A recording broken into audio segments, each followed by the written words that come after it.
First of all, on behalf of my wife and my sons, and on behalf of my other family, our people at the Office of Chief Medical Examiner, we wish to extend our deepest sympathies to the families and everyone else who has been so hurt by this event. Our thoughts and our prayers are with you. The Office of Chief Medical Examiner got here, actually the Chief Medical Examiner, got here a couple hours after the building was secured. We were here until approximately 12:30 last night.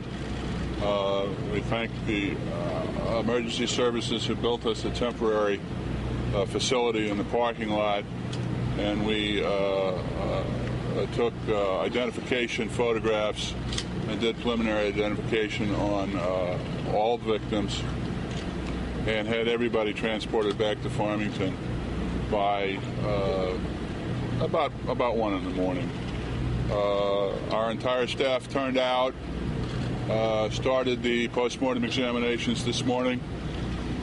We completed the children by about 1:30, and I believe everybody except the assailant and his mother will be finished tonight, and I'll do those tomorrow morning.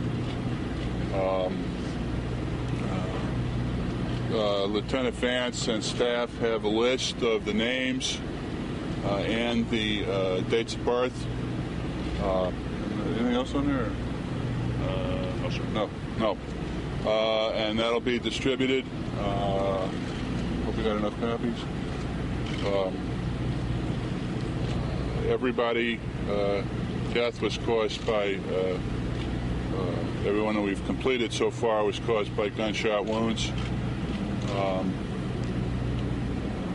And obviously the manner of death on all these cases has been classified as homicide.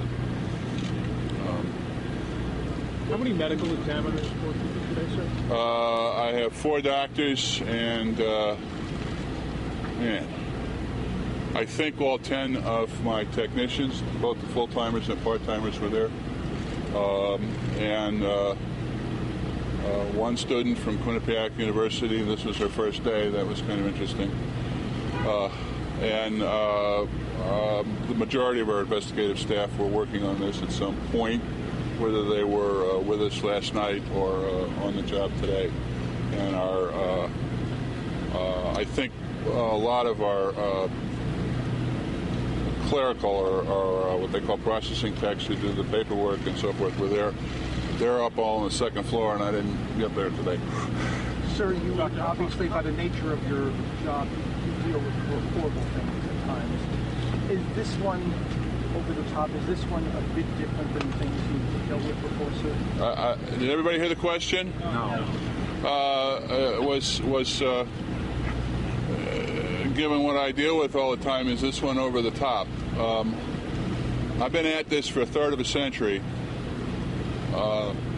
and it's my sensibilities may not be the average man, but this probably is the worst I have seen, or the worst that I know of any of my colleagues having seen. And that all the more makes me proud and grateful to our staff, who, to a man, have just behaved most professionally and strongly. And I hope they and I hope the people of Newtown don't have it crash on their head later. Doctor, on that examination, did you tell which caliber of the handgun compared to the rifle of these shooting victims were on this incident? It's a good thing it's not being prosecution, because then I couldn't answer that. But all the wounds that I know of at this point were caused by the long weapon. So the rifle was the primary weapon? Yes. And what caliber were these bullets? Question was, what caliber were these bullets? And I probably know more about firearms than most pathologists, but if I say it in court, they yell at me and don't make me answer. So I'll let the police deal with that for you. Doctor, can you tell about the nature of the wounds? Were they at very close range? Were the children shot from across the room? Can you tell? I only did 7 of the autopsies. The victims I had ranged from 3 to 11 wounds apiece, and I only saw 2 of them with close-range shooting. But that's that's a sample. I really don't have detailed information on the rest of the injuries. But you said it was the long rifle that was used? Yes. To shoot? I thought the long rifle was discovered in the car. That's not correct. Not correct, sir. Follow up on that question. How many bullets casing the fragments did you find total on the autopsy? Can you tell us that? Oh, I'm lucky I can tell you how many I found. I don't know. There were lots of them. Okay. This type of weapon is not. The bullets are designed in such a fashion that the energy. This is very clinical. I shouldn't be saying this, but the energy is deposited in the tissue, and so the bullet stays in. Doctor, did children die quickly? Are you able to tell that? It's always a difficult question, and obviously I don't have.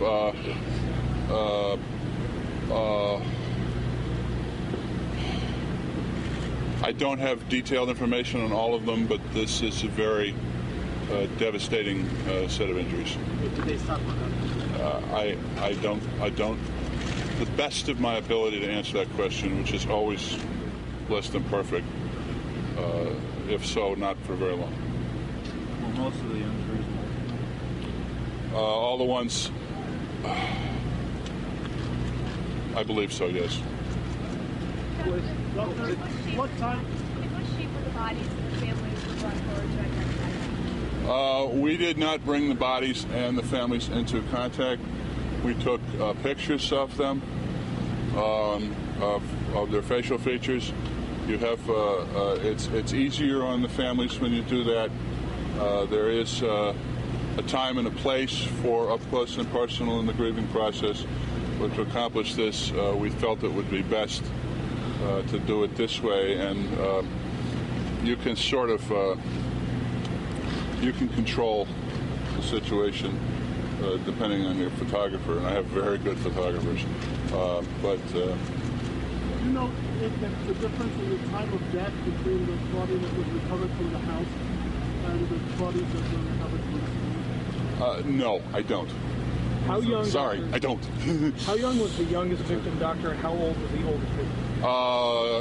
Y'all going to have to look at the spreadsheet when we pass it out. I'm sorry. That you dealt with. Was that the All the ones I dealt with were all first. Everybody I dealt with, I believe they're all first graders. Did the gunman kill himself with the rifle?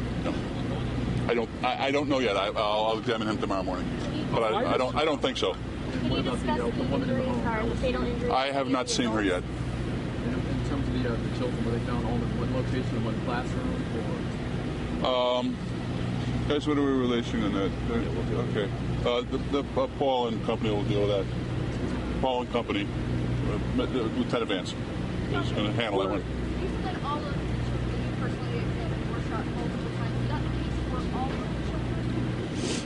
children? We discussed this briefly with the staff before I came here. There was, I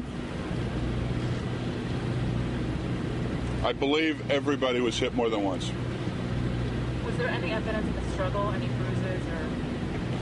In terms of the nature of the shooting, and was there any sense that there was a lot of care taken to precision from the shooter, or was it spread somewhat randomly? Both? It's a very difficult question to answer. Okay. Even the wounds? Yeah. It's really... You'd think after the thousands of people I've seen shot, I could answer that question, but if I attempted to answer it in court, there'd be an objection and they'd win. Doctor, can you describe, you said you did 7 personally. What did these kids look like when they came to you? What were they wearing? Can you describe what they're wearing cute kid stuff. I mean, they're first graders. They're wearing cute kid stuff. You know? It's the kind of stuff you'd send your kids or your grandkids out the door to first grade in. Doctor, discuss the fatal injuries to the adults? They're similar to those of the children. Doctor, the children that you autopsied, where on the bodies were those wounds? All over. All over. What about his mother?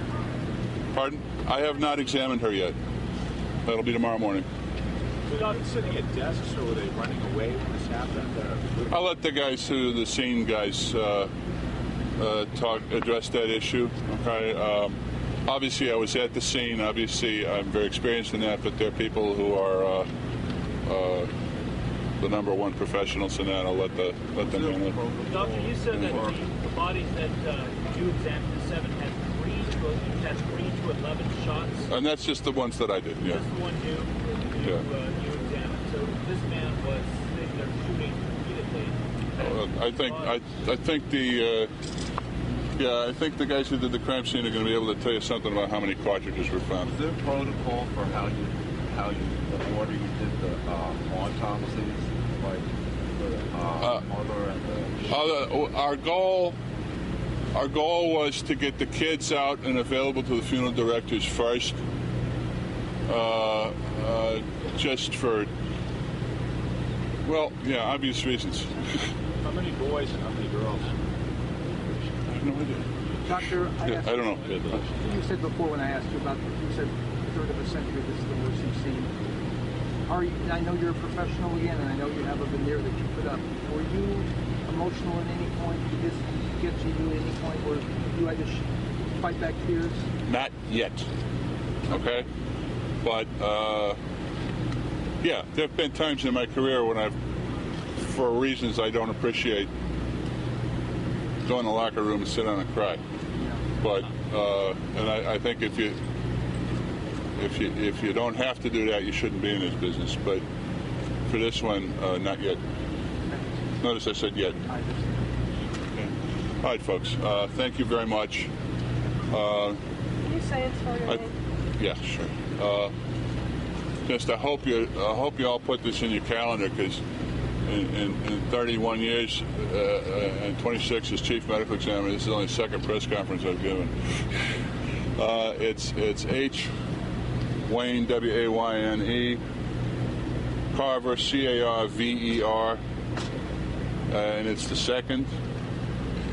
And that's why I don't use the H, because when my father asked my grandfather, he said, fine, but as long as you never call him Harold. So can you just, real quickly, you said, did they set up a tent in the parking lot? It wasn't a tent. It was this magnificent thing. It's sectional, and it sticks together with Velcro, and then they stake it to the ground, and electricity and lights and heat appear. It's from the Department of Emergency Management, and I think it came from the Army, but I'm not sure. I think it's these things that they use to set up field hospitals very quickly, mobile hospitals. And have all the children's bodies been returned to the parents or mortuaries? I don't know. The mortuaries have all been called. Yeah.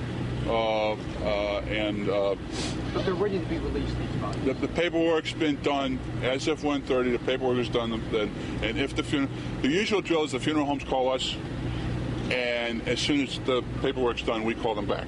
That process was completed for the children at 1:30 today. You transported the bodies where? To our office in Farmington. Farmington. How did you transport them? We have our transport vehicles. How many vehicles? We have 3 vehicles and a lot of guys that drive them. Actually, one of the highlights of my administration is that we make them as nondescript and unmarked as possible. Just to foil you guys. No, they started out at 6. When you remove the bodies, can you tell us how the numbers were coming out of the 2 classrooms of the victims? Were most of the victims in both of those classrooms? I don't have the differential between the 2 classrooms. And the adults, were the majority of the adults found in the front office or in the classrooms? I'm gonna let the police handle that, because they're the scene guys. Doctor, you said you're going to examine the bodies of Nancy Lanza and her son Paul? Yes. Yes. Are we doing that personally? Yeah. just so happened it was my weekend. Doctor, you said you can't confirm that the gunshot wounds of the assailant are self-inflicted. Is that because you don't have evidence? I just... You don't know? You haven't checked it yet? I can't technically make that diagnosis until I examine him, okay? I mean, I don't want to belabor the obvious. That's what everybody believes at this point. But in terms of my fiduciary responsibilities, I haven't executed them yet.